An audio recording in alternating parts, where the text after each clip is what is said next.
जादुई आईना पुरानी दिल्ली की एक तंग गली में एक छोटी सी दुकान थी जिसका नाम था जादू की दुनिया। इस दुकान का मालिक था बाबा रहीम, जो देखने में तो एक साधारण बूढ़े इंसान लगते थे, लेकिन लोग कहते थे कि उनके पास कई रहस्यमयी चीजें थीं। उनकी दुकान में कई पुरानी और अनोखी चीजें बिकती थीं, लेकिन सबसे अजीब चीज थी एक पुराना आईना जो हमेशा एक कोने में लटका रहता था। लोगों का कहना था कि यह कोई साधारण आईना नहीं था, ये उस इंसान को उसका असली रूप दिखाता था, वह रूप जो उसकी आत्मा का प्रतिबिंब होता था। आईने की सच्चाई एक दिन एक गरीब लेकिन जिज्ञासु लड़का समीर दुकान पर आया। वह नई चीजों की खोज में रहता था और हर रहस्यमयी चीज को समझने की कोशिश करता था। उसने आईने की ओर इशारा करते हुए बाबा रहीम से पूछा, बाबा, यह आईना इतना खास क्यों है?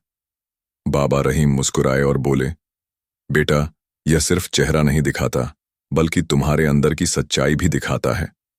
तुम इसमें वही देखोगे जो तुम वास्तव में हो। समीर को यह मजाक लगा। उसने हंसते हुए कहा, अच्छा, तो मैं देखना चाहता हूं कि मैं असल में कैसा हूं। जैसे ही समीर ने आईने में झांका, उसकी आंखें फटी की फटी रह गईं। आईने में जो दिखा वह बहुत डरावना था। वह खुद को देख रहा था, लेकिन यह कोई साधारण प्रतिबिंब नहीं था। उसके चेहरे पर उदासी थी, कपड़े फटे हुए थे और उसके हाथों में एक कटोरा था, भिखारियों की तरह। हैरानी और बदलाव, समीर घबरा गया। यह मैं कैसे हो सकता हूं? मैं तो बस एक घुमक्कड़ हूं जो दुनिया को देखना चाहता है। बाबा रहीम ने गहरी आवाज में कहा, बेटा, यह तुम्हारी आत्मा का आईना है।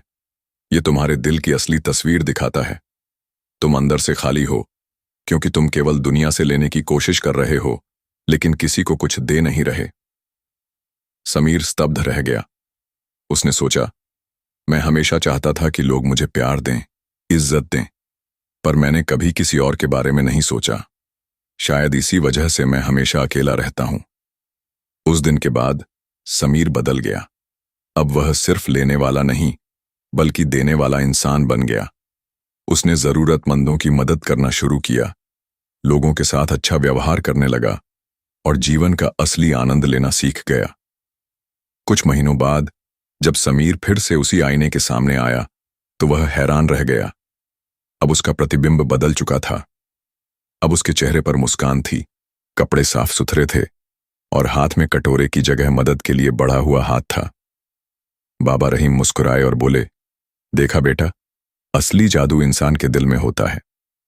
सीख, ये कहानी हमें यह सिखाती है कि असली खूबसूरती बाहरी नहीं, बल्कि अंदरूनी होती है। अगर हम अच्छे इंसान बन जाएं, तो हमारी जिंदगी भी खूबसूरत बन जाती है।